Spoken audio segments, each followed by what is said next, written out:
Today is the 26th of August, 2010.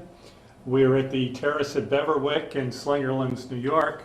My name is Wayne Clark. I'm with the State Military Museum and Veterans Research Center in Saratoga Springs, New York. Sir, for the record, would you please state your full name and date and place of birth, please? Wayne Frederick Wilson, and I was born in Chicago, Illinois. And what was it? What year were you born and the date? I was born in 23 on April the 15th. And did you attend school there? No, Dad was transferred by Western Electric back east. So I began my schooling in Elizabeth, New Jersey. Mm-hmm. And in 43 that was. And then went to school, elementary school and high school in Roosevelts, New Jersey, the Abraham Clark High School, and graduated in 1940. And immediately went to work for Bell Telephone Labs on West Street, New York, and got a job drafting. And we were really assembling structures for the magnetrons, which became very useful in the war. Mm-hmm. And Britain had been well ahead of us in that area, and we soon caught up with them, I can say. And while I was there, in 1940, I went to Union Junior College in Cranford, New Jersey for a night school, a couple of years there. And then we had Pearl Harbor in 1941, December the 7th. Do you remember where you were and what you were doing at that time? I'm pretty sure I was at work. Uh-huh. You know, and of course we couldn't believe what was going on, nobody could. And so that started everybody looking for what they could do in the war effort. Did your life change at that point? Did you notice any difference in Not really, no, I can't say that. I was interested in doing what I could to help, and I figured since I was in communications, I would get some training, and then went into the enlisted reserve corps. And that was a period of, I'm not sure, but about 4 or 5 months. And after this, I went right into the Army and my basic training in Fort Dix, Elizabeth. Not Elizabeth, but Fort Dix, New Jersey. Now, you had enlisted then, you weren't drafted? Yes, I was. Okay. I had a 12163542. That's a number you'll never forget. Now, did they give you your choice of training, or did you go wherever they? When I got out of this radio training, I went to Camp Crowder, and they put me in pole construction, and I was climbing 30-foot poles, and these experts from the phone company were showing me how to shinny down a pole in a hurry in case you had to. Uh-huh. And while I enjoyed that, I had an opportunity to take an exam for the Air Force and cadet training program, and I made the grade, and I got interested in that in a hurry. They shipped us off to training at the University of Missouri, our cadet training school, and I had a few months there, and then was sent to Carswell Air Force Base, what they call in-flight training for the cadets. Well, there you learn, what you learn isn't very much. You learn how to swab down airplanes and keep them nice and clean for the fellows that take them up. Uh-huh. And while I was there, our cadet training came to a halt because they had enough pilots and they didn't want us anymore. And General Arnold at that time was head of the Air Force, and of course we all loved General Arnold for kicking us out.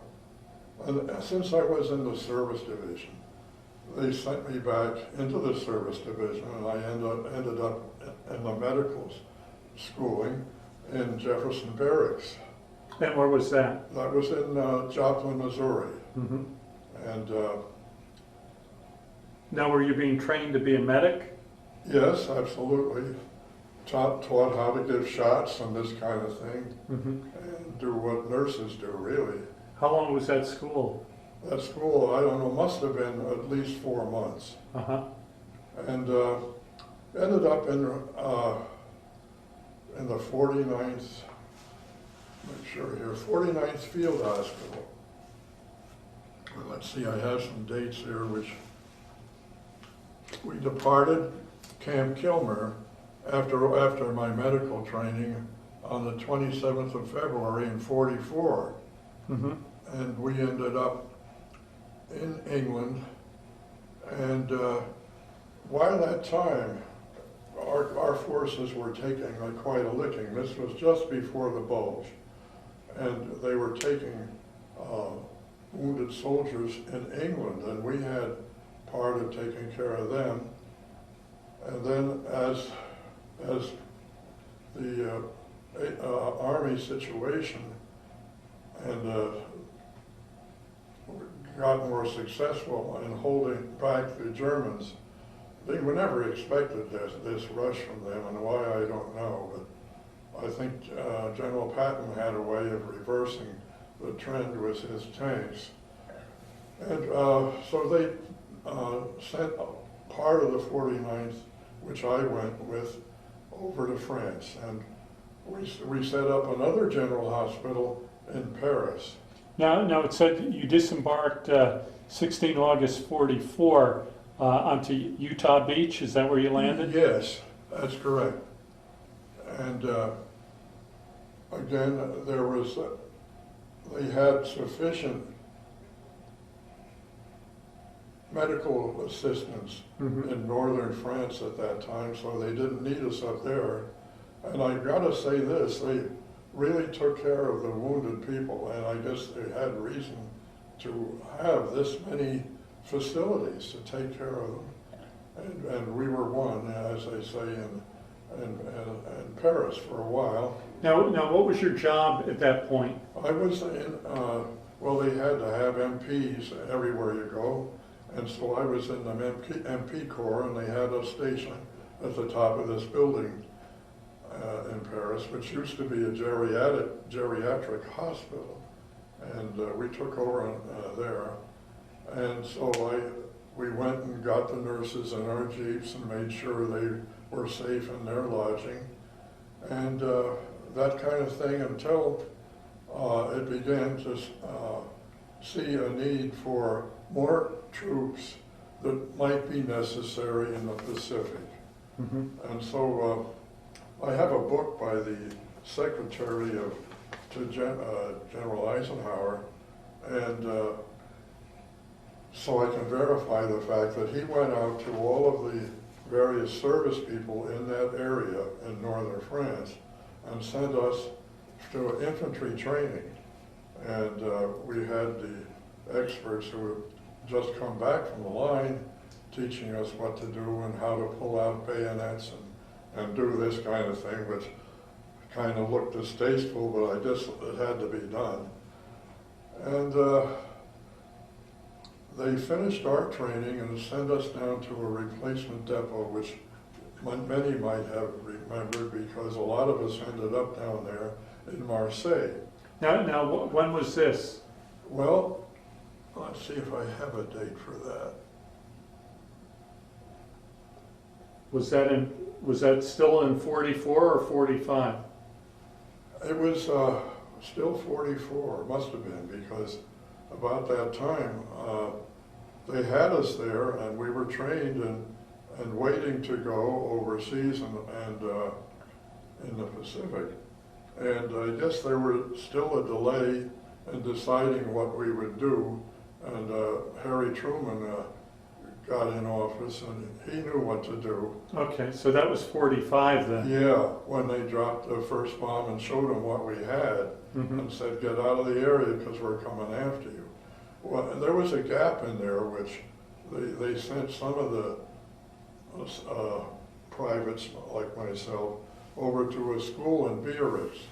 to mark time until they could use us Mhm. back in Marseille and ship us over. But then, of course, as I implied, Truman said, okay, we're going. And that was the end of the Pacific problem. Let me go back a little bit. Do you remember what your feelings were when you heard about the death of President Roosevelt? Well, I sure do. I mean, my mother wrote me all about the sadness because he was just loved man. Mm-hmm. So, she was really affected, as I obviously was. And Well, that was the only president you probably knew Yeah. during your lifetime up to that yeah, point, that's right. pretty much. And he sure turned this country around Mm-hmm. after President Hoover, you know. So then we just waited, and having no combat experience, experience, I didn't have the sufficient units to go right back to the States, so they kept us around. And I guess to reverse, I think that's when they found a place to keep us occupied, and that's when I went to Biarritz, and if I can just say a word, I had the head of the physics department from Purdue, and an excellent gentleman on analytic geometry from Yale, Mm-hmm. and made me appreciate the quality of teaching. And Now, this was when you were still in the military? I was still in the military, and like I say, I didn't have enough points to go over, so while we were at Marseille altogether, they had to find something I to keep see. us occupied. So, were you part of the occupation force at all, or? Well, towards the end, I was. And there was a lot of inventory to be taken, Mhm. and we were in Nice for a while because we had a lot of hospital supplies there, and they wanted them shipped back or accounted for. So we did some work there, and pretty soon they got around to me, and they shipped me back up. I forget where we left from, but I think it was back up around northern France. And Was it like Camp Lucky Strike or one of the Yeah. cigarette camps? yeah, and got me on the ship and got me back. And What was it like coming back to the States for? well, I'll tell you, it was one grand experience. Seeing that flag. Mhm.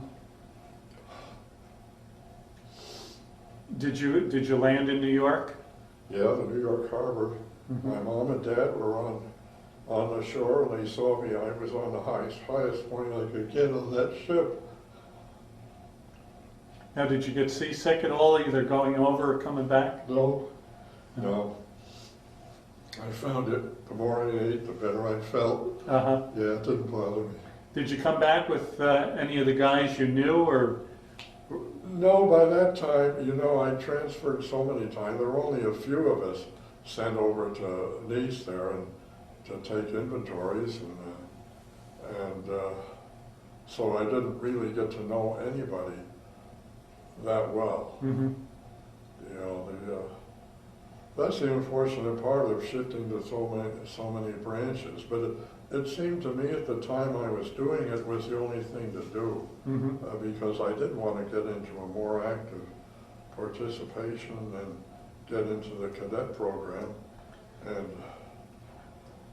it turned out if I could have just been a navigator, I'd have learned a lot of things, because it would have been handy in my later life, because when I got out of the service, I got into a field engineering group for Western Electric, who were making the APA-44 and APS-23 radar and analog computer, Mm-hmm. and stuffing them in these B-36s, which came on later, I guess, and used maybe in the Korean War. I'm not sure about that, but anyway, so that training would have helped me to, Mhm. and But then again, we lost an awful lot of navigators and air crews too. Oh, yes, So, yeah. so maybe you were lucky in the long run. Maybe I was, yeah. Mhm. But you kind of feel like, God, I should have died too.